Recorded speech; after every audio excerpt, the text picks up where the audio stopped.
What up, rollers?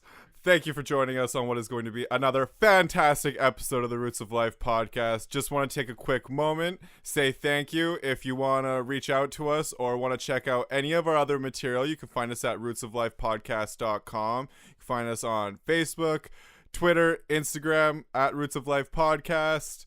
You can listen to the podcast on YouTube, iTunes, SoundCloud, and Google Play. We also have a Patreon page, so if you'd like to become a patron, you can help us out with $1 or more. $1 being the minimum, getting you at least one bonus episode every month. So, I mean, that's pretty good value within itself. But enough of that. I'm gonna play some music, and then we're gonna come right back into it. Me and James are gonna bring you another fantastic episode. Thanks. What up, everybody? Thank you for joining us on episode 19 of the Roots of Life podcast. My name is Taylor. I am one half of the host of the Roots of Life podcast, joined by he only does everything, James Fitzgerald. What? I kind of fucked that up, but that's okay. That's okay. It's all good. Yeah. I only kind of almost do everything. So. You do everything in my mind. You're a beautiful soul. No, Taylor, it's a partnership. We do everything together. And that's why it works so well. Oh, I love it. How's it going, everybody? Hope you're having a great day today. April 7th. That's not today. That's today for you, but not for us. Anyways, let's go on. Continue on. So last week, we spoke about self-care. And while we were doing that, we realized we needed to work on our own self-care because we felt we were struggling a little bit with the podcast and working everything in our lives together in a way that worked for us. And we kind of realized that we were starting to burn out a little bit. So today we wanted to talk about what burnout is and how it can be avoided and some of our ways we've been doing it and what we've been going through. And no, we are not talking about doing burnouts in an open parking lot, smoking out your tires in your car. or just being a burnout. That'd be really fun, though, actually. We should consider doing that sometime. The smoking tires?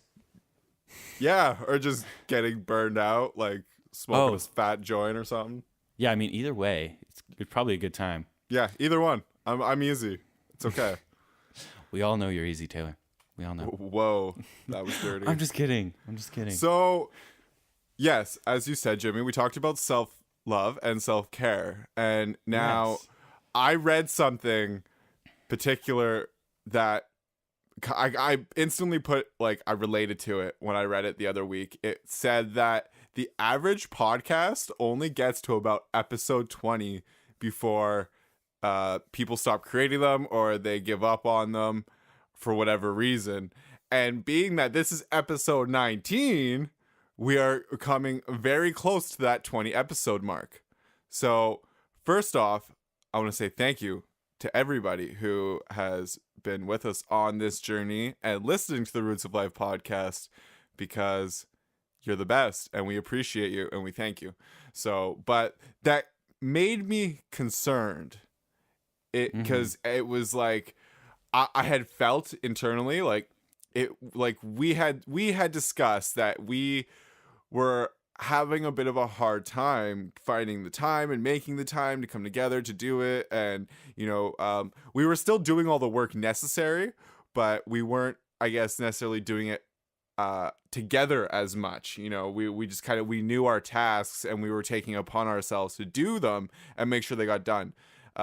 Mind you, I didn't do certain things that I needed to do, and I think you kind of kept your end on it, to be honest. I slacked a bit, here and there. Yeah. I didn't do everything I didn't do everything well. I just made sure it was there, but it wasn't always what I wanted it to be. Just because I didn't have the time, or I just didn't feel like I could actually get it to where I wanted it. And so with that in mind, I was like, we need to make sure we get past this 20 episode mark. How do we reignite that flame? How do we prevent ourselves from burning out and giving up at the 20 episode mark? So we started talking about it. And this became the idea and the inspiration for the episode that we're going to bring to you today. Yeah, we just thought, hey, we're going through this. Why don't we share it with everyone? Everyone goes through this kind of thing. It can be with work, relationships, even if there's too much going on, too strong. Sometimes they just burn out. Everything kind of comes to an end here and there. But there are ways and strategies to prevent it from happening if you would like to keep things going. Because we're all in this for the long game. You know, you've got, say, 80 years, 100 years. You don't want to be fighting for the first 20 and then giving up, right? Like, you got to think, like, what can I do to, you know, go through the next 30 years strong, or the next 40 or 50 years and feel good about it and feel energized and, you know, strong like an ox. Couple definitions for burnout. We looked up the definition of burnout, and no, it is not smoking out your wheels in a parking lot with a fast car. One of the two definitions of a burnout is a state of physical, emotional, and mental exhaustion caused by long-term involvement in emotionally demanding situations. I feel like that's like a really good explanation of burnout.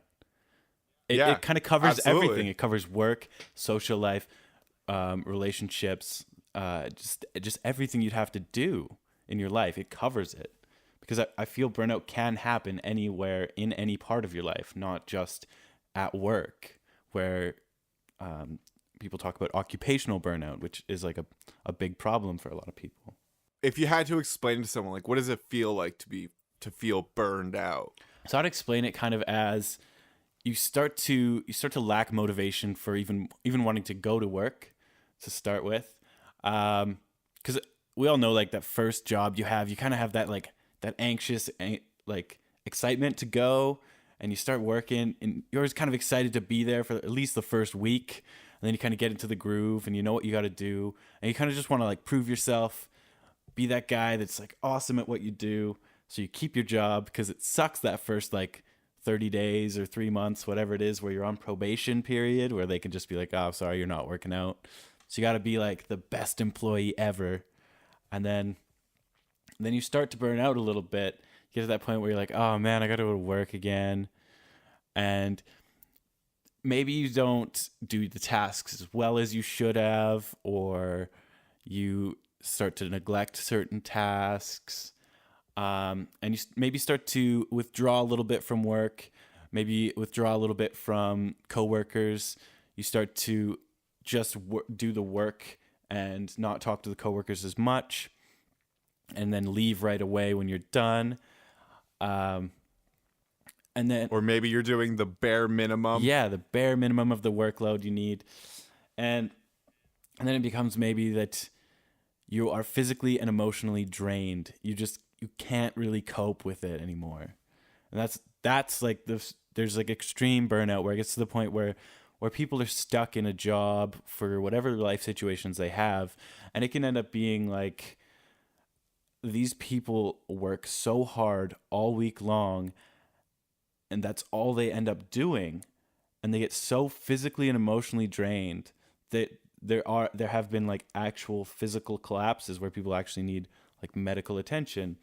And there's also suicidal ideation at this point, where people either usually just think about committing suicide, but there have been, from what I've read, a few cases where people have committed suicide due to work overload and things like that. I couldn't even imagine like the struggle. I mean, to get to that point, like you have to go through you have to be, I guess, headed, like you must feel like pretty quote unquote burned out to really like think about like harming yourself. Mm-hmm. I know when I was doing psychology at school, one of the things that I thought was really interesting was we learned that there's occupational therapy, which is it's like a psychologist that kind of works for a company or works with a company to help them make their work their company work better for the employees. So for example, Google does a great job. They have like awesome slides and play areas and like nap chambers and all this cool stuff where employees can just like, they're like, I need a minute. I need something fun. I need to do this or whatever it is. And they can go do that and then get back to their work. So that's what occupational therapists do, is stuff like that. And sorry, I got distracted. My phone just Googled for me. It heard me say Google. It's listening. That's actually kind of creepy. A little bit. They're listening at all times. Yeah. So one of the things I read was that one of the best ways to help prevent occupational burnout, or one of the things that can happen at work, is giving employees choices and basically like the idea that they can choose how their work is done and in what way, and use the employees as basically what would you call it? You use the employees to get information on how they would like to do the work or what they would like to see happen with the company, so that they feel that they have an input, so that they're not just like a worker bee doing the menial tasks that need to be done. I think that's giving the employee like a sense of empowerment, right? Yeah, exactly. Those are the words I'm looking for. My brain's not quite firing right now. That's all good. We're gonna get it fired. We're gonna like fired up. Get the brains firing on all cylinders. Exactly. I love it. Cool. So we have a couple causes of burnout. These are mostly for, I would say, in the workplace, but some causes that can result in you becoming burnt out are having unclear goals or job expectations.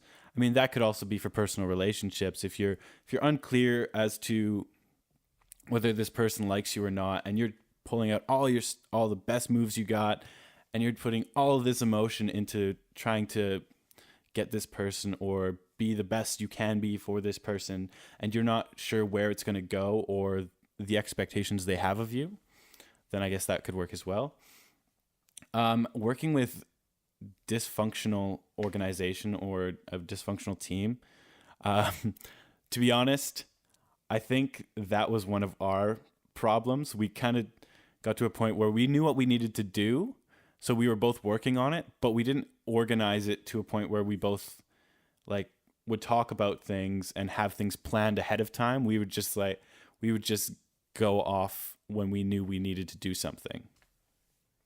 Which isn't the best way to do it. Like we weren't communicating properly, right? And then, eventually, you end up like veering down the wrong path, and people aren't talking, and you don't know who's doing what, and then not saying that I felt resentment or anything, but like you might start to feel resentment, or somebody might start to feel resentment in that situation towards other people, creating this like just like negative bubble around the scenario and the situation, right? And that's just gonna like, if I don't want to like work with you, then why do I want to talk to you? And I'm just like, I'm not going to feel motivated to work on everything. And, it's just not going to work. Exactly. You have to have good communication, good teamwork, and you kind of have to have everybody in the know. It doesn't work for it to be, you only know if you need to know kind of thing. You have to have everyone understand what's going on, where the project is going, and what's happening. Group chats are a great one. I love group chats. Everybody sees it. Everybody knows. Everybody's, like, as you said, in the know. Everybody has a sense of what's going on within the project or within the workplace. I find in group chats, though, there's always like one lurker that reads everything but never replies to anything. I always find that really funny. Maybe he just doesn't have anything to say. That's true. Maybe. So a couple other causes, excessive workload, which is pretty self-explanatory. You just have way too much to do. So it's really hard under that weight to actually be motivated to keep doing more things, because you don't know if you're ever going to make it through anyways. Now, I think sometimes you have to kind of think about whether there is actually an excessive workload or if that's just what you think of it as. Because, I think sometimes, like, depending on the person and, like, your skill set and just how familiar you are with it's going to be easier at times than others. And, I think if your, like, stress levels are high, then it might seem like a bigger workload than it is. So sometimes you have to put that into perspective, I think. Yeah, I mean, in school, I'd always like look at the syllabus and be like, okay, cool. I map out when all my stuff needs to be done for classes and be like, awesome, I can get all of this done. There's not much to do. And then I'd procrastinate. And then by the time it gets down to it, I got to do it all on the same day. And at that point, it's an excessive workload because it's all of this stuff on one day. But I had the time, I could have done it, and it would have been stress-free and easy. You created that workload Exactly. yourself. Yeah, that in that scenario, like if you like a lot of us go through those like transitional phases in life, like if you quit a job and you get a new one, or like if you got fired from a job, and we're so quick to point the finger at somebody else, and sometimes you have to like really like look inward and like self-evaluate, like, did I do my job? Like, could I have done better? And that's one of those things. It's like, well, you may weigh it down on yourself, like, this is a lot of work, but sometimes, like, if you plan your time right, like, is that workload, do you have the time to do it, or are you creating like this overshadowing, like, lurking scenario of work for yourself? Definitely. Continue on. There's lacking recognition for your work is another one. So I know both of us, we try and do a good job of recognizing each other for the work we do. And we have some fabulous people out there that recognize us for what we do. And we try and recognize everyone else as well. We have artist recognition as part of our platform. We try to recognize people for the work they do. And that's one of the big things that we try to help people with and create our community around. I'm pretty sure at least once per episode, one of us will tell the other that we think they're beautiful. Yeah. We're saying it like kind of in a joking manner, but like we're pretty serious. It's just like, you're a beautiful person. Yeah. Like, I appreciate you. And like just that little bit of like support, like recognition for the things we do. Like when one of us like accomplishes something, or like, hey, like I did this, like this is ready to go for next week or whatever. And then the other person's just like, you're a beautiful person. Yeah. And it's like, thank you. Like, I put a lot of work into that, and I'm grateful that you're recognizing it. Exactly. I know. There's kind of a reason why my girlfriend jokes about us being gay sometimes. Because, like, honestly, if you didn't understand the context of how we speak to each other and you read our texts, you'd probably get that. Like, you'd be like, wow, these guys are kind of gay for each other. But no, we just appreciate that the other one's doing work and getting things done and helping out with this project and whatever else they got going on in life. I think it's good to be recognized. Like, you appreciate when other people recognize you. And I think that in turn, like, if you express your appreciation to other people, then that'll come back to you, I think, right? Because like, if I never said it to you, Jimmy, would you ever say it to me? And if you never said it to me, would I ever say it to you? Like, I think if one of us stopped saying it, the other person would slowly but surely stop saying it. Yeah, I agree.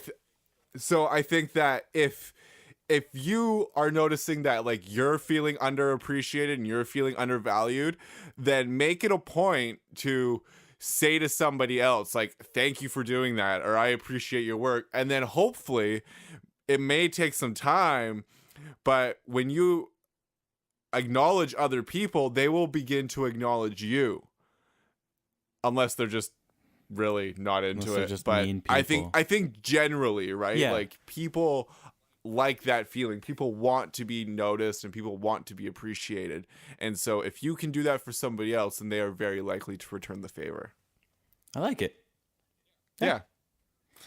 So, all right. Next one. So the last thing that we have on this little list here is doing work that's monotonous.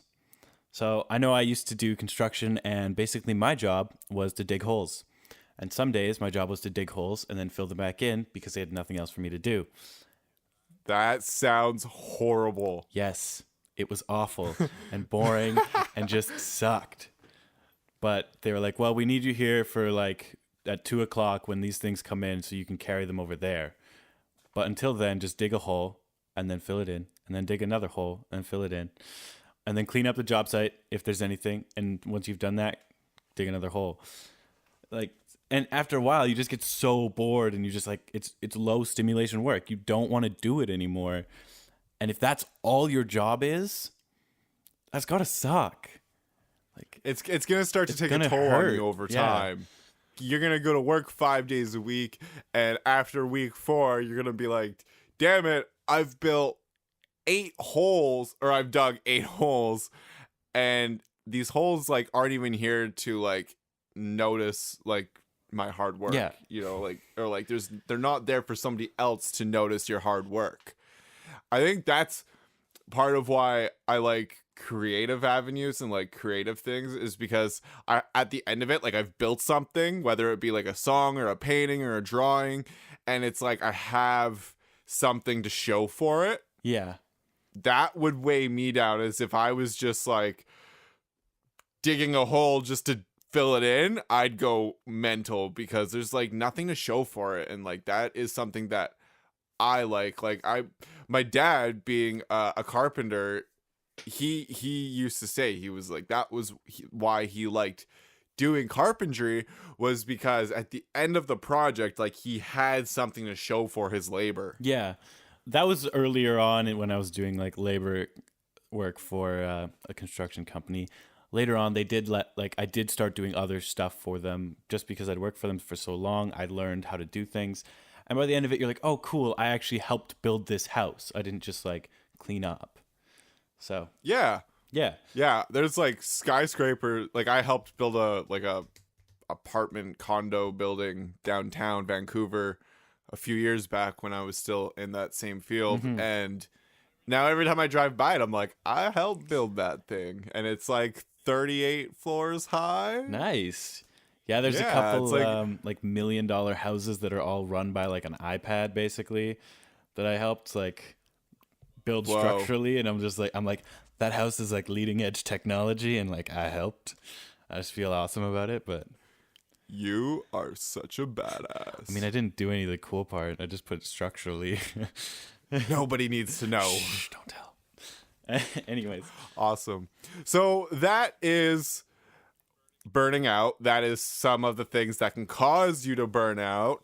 And we're going to take a quick break. We're going to come back, and then we're going to talk about ways to prevent burning out, which I kind of already touched on a little bit because I just got really excited and I was like wanting to talk about it, and it was all I could think about to say at the moment. But nonetheless, we're going to come back and we're going to talk about it some more. So stay tuned. In dealing with those who are undergoing great suffering, if you feel burnout setting in, if you feel demoralized and exhausted, it is best for the sake of everyone to withdraw and restore yourself. The point is to have a long-term perspective. It's that special time of day where I get to ask you one special question, Jimmy. what's that special question? I want to know, what tickles your fancy? What tickles your fancy? Tickles your fancy.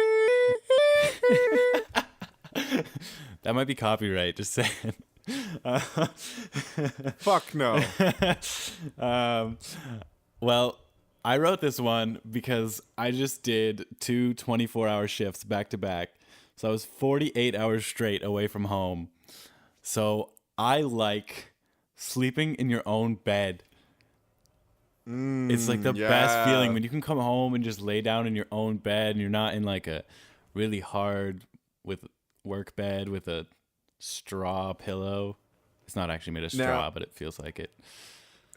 Is it safe for me and all the listeners to assume that this is sleeping in your own bed after not sleeping in your own bed? Yeah, of course. That's the only way you'd really appreciate it. That's what I mean. Is that like the absence has to The be absence there. kind of has to be there. Yeah. Yeah, I think that's what we'll call it. Sleeping in your own bed after not sleeping in your own bed. But I think, God, that's a good choice of words. right? That's good. I like that. Yeah. Well done. Yeah. Well done, I just sir. went through the same thing. My brother was here.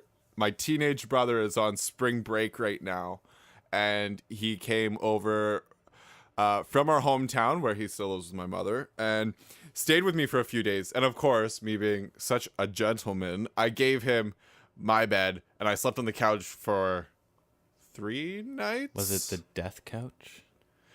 No, it was not the Not death the couch, because the death couch is way too small for me to sleep on. You can't fall asleep in the death couch, you die. No, because you die. You don't wake up. So, just so everybody understands, I have one of my 2 couches we call the death couch, and that's because as you sit on this couch, you slowly but surely like sink into it, and then before you notice it, like next thing you know, it's a half an hour later and your back is killing you because you can't like sit straight on it and you can't hold your posture, and you quote unquote feel like death. Yeah, I'm pretty sure at one point, like, I slid pretty much off of it to the point where, like, just my upper back was still on it, which was surprising. Yeah. I was like, I don't know how I'm still, like, here. Yeah, I remember I forget who, but I think somebody was about to fall asleep on it. Like somebody was like closing their eyes on it, and me and the roommate were like, "No, you can't fall asleep on this couch because it is the death couch, and if you fall asleep on the death couch, you don't wake up because you die because you're on the death couch. Don't get died. So, yeah, don't get died. It's like number 1 rule, right? Yeah. So it's basically the rule we live our life by. Don't get died and do fun things.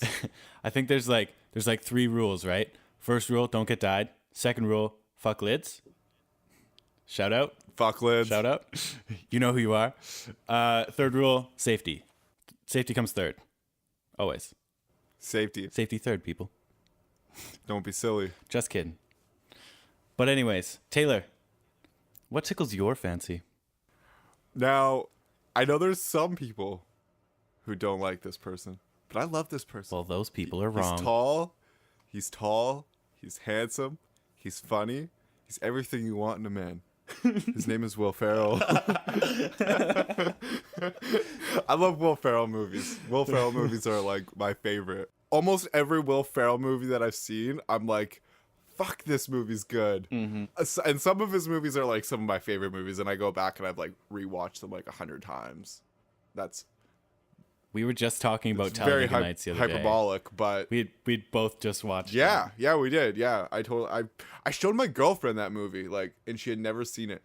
It's weird because there's 4 years between me and my girlfriend, and so we like grew up on completely different movies, you know, and also her being a girl compared to me, like an older male. We just have like we had a different interest in movies at the young age, and then like I don't know, like her brothers are my age, so I mean I'm surprised that she didn't like see more of the same movies as me. But then yeah, so I get to show her all these movies that I'm like super hyped on, and then she like laughs, and I'm like happy that she actually enjoys them, that I'm not making my girlfriend watch these movies that she hates. That's fair. So yeah, it's always a good feeling, but I always feel like she enjoys them, so That's good. But yeah, Will Ferrell movies. Have you seen haven't- Get Hard? have with Kevin Hart? Yeah. It's fantastic. So good. I just watched it and I loved it. Absolutely. I laughed so hard. Yeah, I just like me and the girlfriend watched Me and the girlfriend. Old School Oh yeah, that's a good like one. like 2 weeks ago, and that's a great movie. Like, you're my boy, Blue. You know what I'm saying? Like that's like just like trademark or what? You're like, God Oh damn. yeah, that's good. Anyways, topic 2 on the Roots of Life podcast, episode 19, how to avoid burnout. Now, everybody knows that certain things can take a toll on your life. You can start to feel kind of fatigued, you know, you don't feel appreciated, you start to feel worn down, and you gotta, what we're going to do is explain ways to try and avoid getting to that point. Because we're in it for the long game. Like, that's it. Like, we're here for many, many years, and you don't want to live your life in a way that is going to wear you down in 5 or 10 years, because you still got another 40 or 50 to go. So, Yeah. Jimmy, what is one way for people to avoid getting burned out? I think the biggest one, we spoke about this last episode. The biggest one is to cut down on the amount of work you have. If you feel you're overloaded and you're burning out because of it, start to say no. Don't say yes to everything. Cut down on those like emotionally draining things that you do. For example, sometimes you have to say no to your friends because those can be emotionally difficult situations. Yes, it maybe that emotion is happy and joy and enthusiasm, all of those things, but you're expending all of that energy, so it can be draining. You just gotta say no. Yeah, you got to be careful when like taking in all this stuff into your life every day, right? Because somebody explained it to me once in a way that they said, think of your life as a closet. You've got this closet, and the closet only has so much space. And as you start to put stuff in there, the closet just starts to get more and more full. And then as it becomes more full, like the weight gets heavier and heavier. So something that you can practice in terms of like saying no to avoid taking on like this mass amount of work is every time you try taking something on, try getting rid of something. So that way you're not just adding, like you're keeping everything kind of at a certain level that is manageable for you and your lifestyle. Mm-hmm. Gotta have that balance, that moderation. Yeah. So if your goal is to start a podcast, like maybe you need to cut down on your physical exercise. Maybe you need to take 2 days out of the week. Like if you exercise 5 days a week, maybe you need to exercise 3 days a week to make time for your podcast. That's just one example that I'm kind of throwing out there, but you need to not just add stuff on all the time. And that's something I'm guilty for. Like, absolutely. I just honestly I just like always want to try and accomplish more and feel like there's always more to do. But you have to realize like there's only so many hours in a day. I'm definitely guilty of that too. My final semester of university, I had 3 jobs and school just because I wanted to do more things. That's insane. How did you even find time to study? I didn't sleep. That's a good one. Just cut out sleep. Get that balance. Don't do that. You should get 7 hours of sleep a night. Yeah, it's better for you. Yeah, absolutely. Mm-hmm. So another way to avoid burnout is to take that time for yourself every day. Make a ritual of it, or like take that time every day. Like if you exercise every day, then make sure you're doing that, because that is something that is going to keep you motivated and it's going to keep you happy. And or if you like to draw, like seriously take that half an hour a day to sit down and draw something, because it's just doing those little things that you enjoy and like to make a habit out of that, like kind of keep your endorphins running, is like gonna like just keep your state of mind at a high energy and vibrating at a high frequency, and it's just gonna like overall make your life a lot easier. Definitely. And I mean, it doesn't have to be a long time. It can be just half an hour or even 15 minutes if it feels satisfactory to you. It doesn't have to be your whole day. You don't have to take a day out of your week to make yourself feel better. You can do it every day, just a small amount. I think that's something that a lot of people get twisted is, if they want to try something new, or they like they always think they need like this like large chunk of time, like, oh, you need an hour, you need 2 hours, but you can get a lot done in 15 to 30 minutes. And so just even if you have that little bit of time, like to take that time for yourself is, I think, huge. And so don't think that you need like 2 hours or an hour to go, do this little thing that you enjoy. Like, even if you're just sitting down for, 15, 20 minutes and you're just like drawing or coloring or playing an instrument or whatever, like whatever it is that, gets you off, like do that and just do it for like the amount of time that you have. I'm sorry. Shut up, Jimmy. We're not making sexual jokes right now. I'm sorry. It just hit me. I couldn't help it. What's another way to avoid burnout, Jimmy? Okay, another way to avoid burnout is don't beat yourself up when you're not motivated. If you don't feel motivated, that's okay. You don't have to be motivated 100% of the time. Let yourself have those negative emotions, those feelings, work through them, get to the state where you feel motivated again. But don't force yourself to get back in there and just start working, because then you're going to start to resent the work that you do. It's not going to be fun anymore. You're not going to like it. That's something that I'm guilty for. Mm-hmm. Like, I get super down on myself when I feel like, especially because when it seems like I have the time is when I like make an excuse not to do my work. And so sometimes like, and because you like feel bad about it, then you are even like less inclined to want to do the work because you're like associating it with this negative feeling. And so it becomes this like giant circle that you're running in, and you have to like really just like be conscious of that. So be okay with it when you don't want to do something, be like, well, now's not the time. Like, now I'm going to do something else.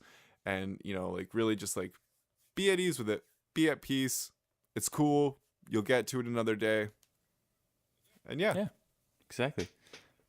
Do you have another possible way of avoiding burnout? A good one, I think, to avoid burning out is to make a chart or in some kind of format, like track your progress. Because if you are able to like visually see it, or like if you've written it down that you've done these specific things, then you're gonna feel like you're making progress. Like if you have like a deadline that you have to meet for work, and it's just like this like huge amount of stuff that you got to do, like if you write down kind of a little in like bullet form like the things that you have to do to accomplish that, then along the way when you can cross those things off, like you're gonna notice that you're working towards something. And I think that's a great one. So like, because then like if you don't set a goal, or like if you haven't like somehow tracked your progress for what you're doing, then like you're gonna feel like you're not getting where you want to be. And so I think just like being able to acknowledge and recognize the work that you've done and the progress that you have made is a big one. And it's just gonna like help with your motivation. Yeah, I know I really like to have just like even a folded up piece of paper in my back pocket that has like a to-do list for the day or for the week, and I just check them off as I go through. And I know you'd spoken previously about having an app that you used to track the amount of time you spent on each different project. Oh yeah, what Toggle Timer? Yeah. Yes, Toggle Timer. That's a great one.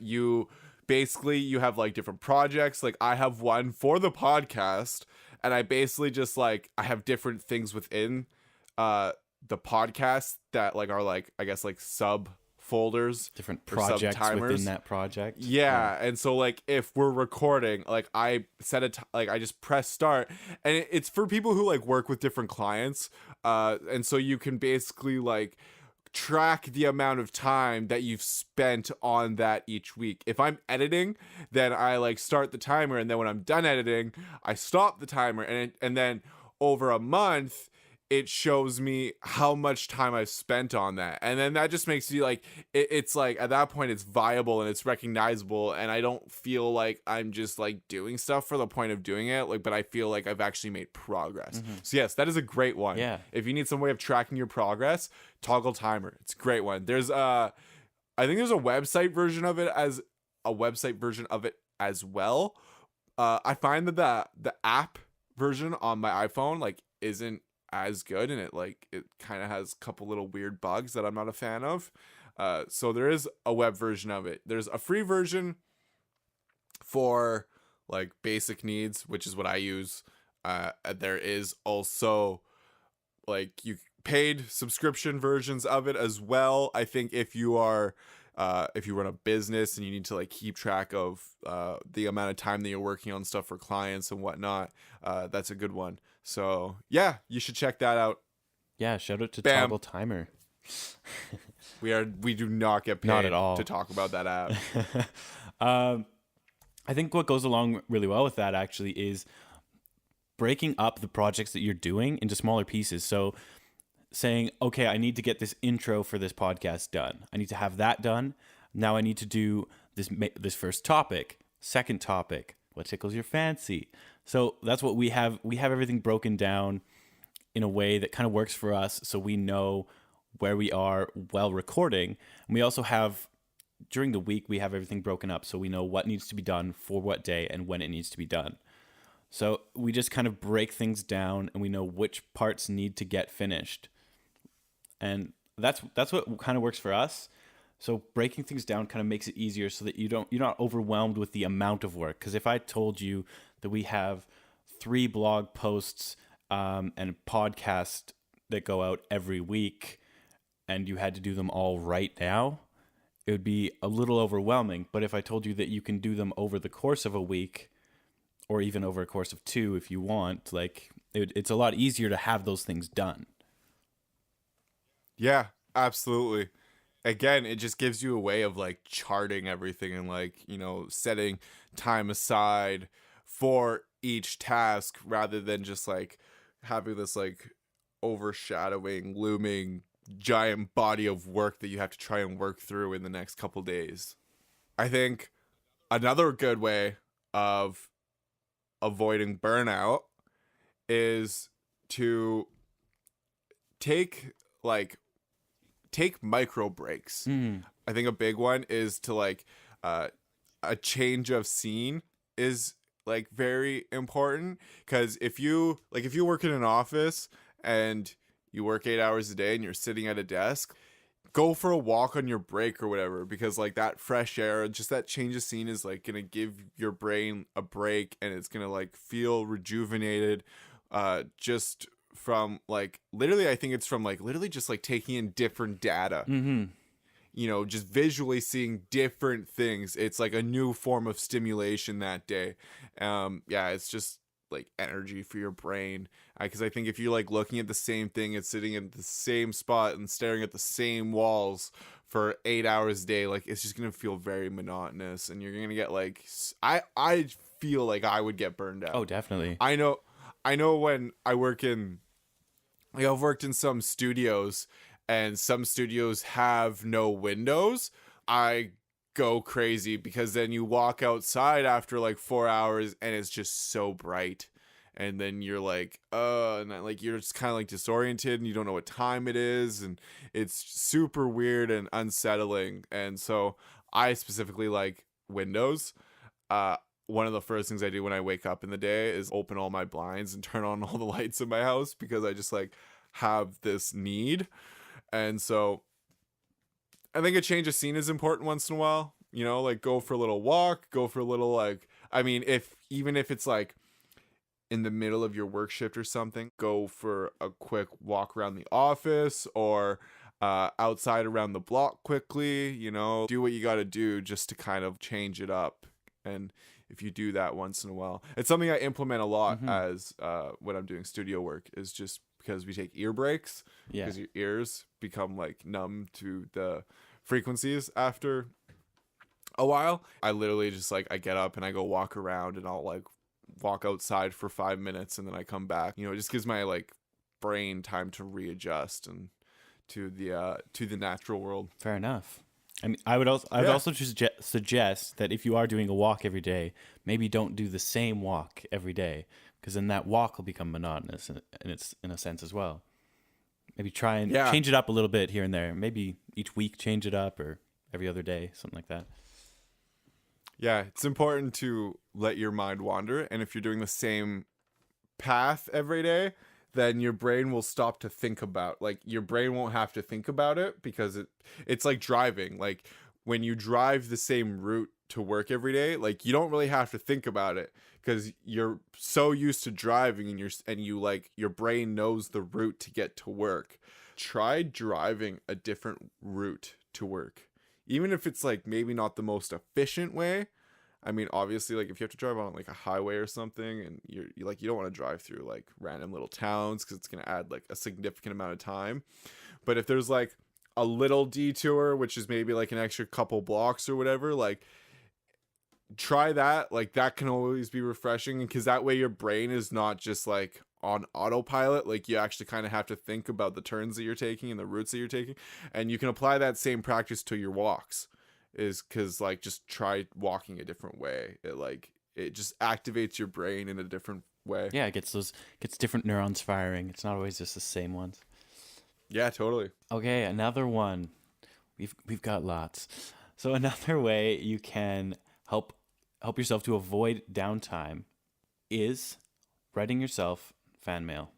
Send yourself some love.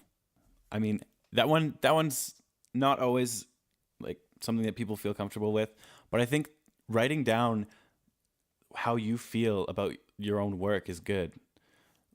Telling yourself that you've done a good job. It's those positive affirmations, being positive about the things that you need to do. So I think it's a really good way to do it.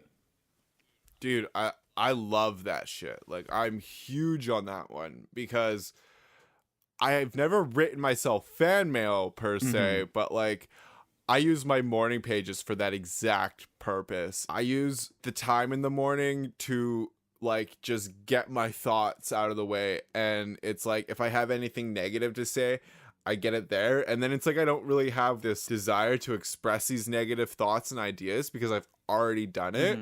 And then a lot of the times you'll end up saying things, you'll just end up with those like words of affirmation, and I feel really good about this, and I'm excited for that. Writing, like, I don't know, like a journal, man. Like, if seriously, like, I can't express like how helpful a journal has been to me, just writing it every morning. And it's a place to put your negative thoughts, and then you get it out of the way, and you feel so much lighter about your day. So yes, write yourself fan mail. Practice telling yourself positive things, like, I am good, like, I am strong, I am beautiful, I can do this, I can do these things. That is a great practice to get in, because it just like makes you feel good about yourself, and it's like encouraging. And then try writing in a journal, and like, because it just helps you. It's a place to write out those negative things and get them out of the way, so you don't have to deal with them for the rest of the day. Yeah, definitely. And I think along those same lines is when you get to like perfectionism, and that's where a lot of people find they struggle with creating more, because they want it to be perfect. And I find perfectionism, it sounds like a very positive thing, where you want everything to be perfect, you want it to be just this way. So it sounds positive that you know what you want, and you know how you want it to be. But in actuality, I find it's a very negative thing, because the whole time all you're thinking about is, here's what's wrong with this, and here's why it's not the way I want it. So part of that is stop being a perfectionist. Satisfy your workload commitments first, and sacrifice that perfection. I mean, don't sit there and just like do half effort all day. Do your best, but when your best isn't perfect, don't beat yourself up about it. Don't have those negative thoughts saying that, oh, you could have done this better, you can't hand this in, when this is the best you can do. If you can do it better, you should do it better. But if your best effort wasn't perfect, it's not a problem. No, I totally agree with you. And getting back again to my journal rant, because I think everybody knows how much of an advocate I am for this stuff, because I've said it not just on this podcast, but many in the past, is again, like, it's that, like, the journal is the perfect place to practice that, is because you end up with like, you end up not having to think about what you're writing and streamline thought, and it's like you become comfortable with not having to be perfect.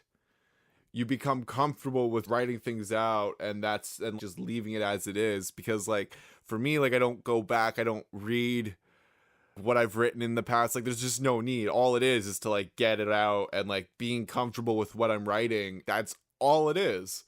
And so it like creates this like comfortability with not having to be perfect.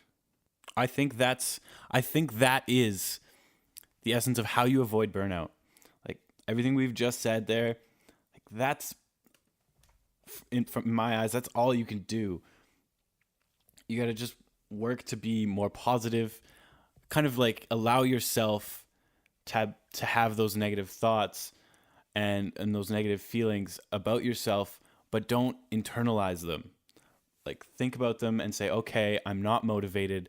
Why am I not motivated? What's going on in my life? And kind of work through it and give yourself a little bit of slack. We're all our own worst critic. Madness how much we can all get in our own heads sometimes. Yeah. I know you get super down on yourself. I know I've seen like other people's work and I'm like, man, that's amazing. Then I do something and I'm like, oh, this is awful. And then other people come up and they're like, oh, that's great. They're like, too bad I can't do that. But I look at theirs and it seems like it's a lot better. It's that grass is always greener on the other side. Theirs is better because it's not mine, kind of thing. One more quick one. Yes. A Sabbath day. Sabbath day. Don't work 7 days a week. Yes. Like take that day. And I know that sometimes it's not always practical because people have families and people have lives and people have stuff they got to do. But even if you're not working on that day, like do something fun on that day. Mm-hmm. Take some time that day to like just do something for yourself. You know, I understand that it's like weekends and maybe kids have soccer games, or you know, you've got to go grocery shopping for the week and do some meal prep or whatever it might be. But yeah, I just wanted to throw that out there. You don't have to take it like, you know, if you are a man of God and have faith, you can, you know, it's quote unquote like that's what God called it, was the Sabbath day. Just the practice is the same nonetheless, whether or not you believe in that. Yeah. So just take that time for yourself, because you know it even says God rested on the seventh day. So should you, because we're only man. So I just realized we don't actually have a third topic for this podcast today. So what I want to do is I want to try and call everyone here. Send us some topics. Send us like our third topic is like a fan question or a topic that a fan wants us to talk about, stuff like that. So if you do have a topic or a question or anything like that, give us a shout, rootsoflifepodcast@gmail.com. And we are also looking for more artists to recognize as amazing people. So if you've got some great art, something cool to share, send it our way. We'll shout it out to the world for you. I couldn't have said it better myself. Aw, thanks. You killed it. Love it. All right. Taylor, can you introduce the amazing man that we have as our artist of the week? Yes, absolutely. I would love to. Now, before I do, I mean, okay, our artist of the week is one of my best friends. He's been like my brother my whole life. Like, I mean, I've literally known him longer than my like brother, you know, like John Sketchley is a good friend of mine, and some of you may or may not know him, and he is a fantastic artist. He's an illustrator. Does a little bit of everything. Now, I wanted to recognize him this week on the Roots of Life podcast because I saw John yesterday for the first time in 6 months. I picked him up at YVR and I saw him for about an hour, maybe two. And I couldn't have been happier to reconnect with someone that I have a connection with John that I don't have with anybody else. Like, we've been essentially best friends since we were about 4 years old. You know, we've just like never really grown apart. And as we have both grown in different directions, we like still have this like very tight bond, you know, like a lot of John is in me. Like I wouldn't be who I am today without that man, and I'm very grateful for him. So he is he was here for like no more than an hour, and then like he's in Merit already, and he's doing Vipassana, which I think now would also be a good time to let everybody know that I will be gone for 2 weeks in May. Mm-hmm. And Jimmy will be doing a podcast himself, or he might have a guest on to do it with him. I will be absent for 1, maybe 2 podcasts. Mm-hmm. So just so you can all expect that, because I am going to Vipassana myself in May, which is something that John did in the past, and he has decided to do again. And it is strictly because of his influence that I decided to go. And so John, fantastic person. I love him to death. He's a brother, and I want to share his art. Now, I have a song actually that I produced for John, probably it was maybe about 2 years ago, and I had just started like when I first got kind of into music production. So I will actually play that at the end of this episode. I totally forgot about that. I love yes, it. I did too, love it. honestly, till now. I did not even anticipate that. It's just coming to my head, and I figure why not. And then we will also be posting a lot of his illustrative works on Instagram on the Roots of Life podcast handle.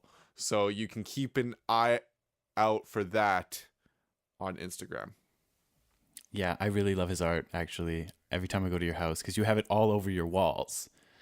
I love going to your house and just seeing it. I stare at his pictures all the time, just like try and see what they are and what they mean, and they're beautiful. They actually like evoke a lot of emotion and thinking. Yeah, it's super. Yeah, I love it. I really want to have John on the podcast, and I know that he is like very into the idea. Like he is excited about it, because I mentioned it again kind of like as he was on his way out the door, and he is stopping back in Vancouver in I guess about 10-11 days, and so we can figure it out. And I don't want to tell everybody like I've talked about him quite a bit in previous episodes and in this one, I guess, but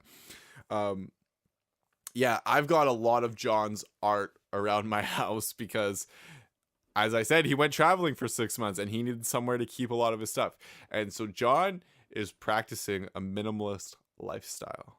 And so for you, those of you who don't know what that is, you can go read about it. And I don't want to get into it too much because I want to talk to him about it, and I want to talk to him on the podcast about it because it's such a cool idea. And I'm just really excited to have him on and have him tell his views and his experiences with everybody. So I'm excited for that. If that'd be an amazing podcast to do.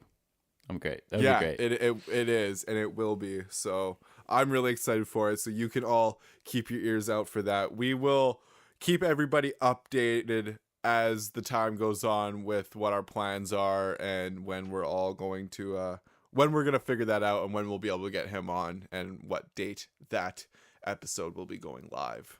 Yeah, that sounds amazing. I honestly can't remember the name of the song, so I can't tell it to you. There's no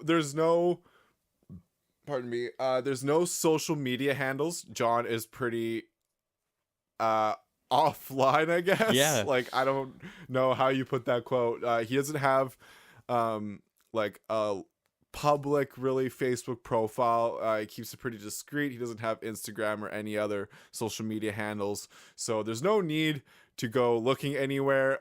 You can just listen to the song at the end of the podcast if you like, and we'll be sharing a bunch of his art over the following week on the Roots of Life podcast handle on Instagram. I'm excited to actually share that. I'll try and share as much as I can for the week. I know I try and do like a few 3 to 4 or so artist posts, just promote the artists, get them out as much as possible and not overload everybody with posts about people. But I think I'm going to post a lot of his art as much as possible because it's amazing. There's a lot of it. Yeah, it's really cool. Yeah. So thank you everybody for joining us on episode 19 of the Roots of Life podcast. If anybody is feeling burned out and you need some motivation or words of encouragement, feel free to reach out to us at rootsoflifepodcast.com. You can also find all of our other work at rootsoflifepodcast.com. There's episode notes, there's creative blogs, there's I've written some things up there. You can listen to all the podcasts on there. Feel free to reach out to us in any way, shape, or form. We are here for you. Until next time. Stay weird.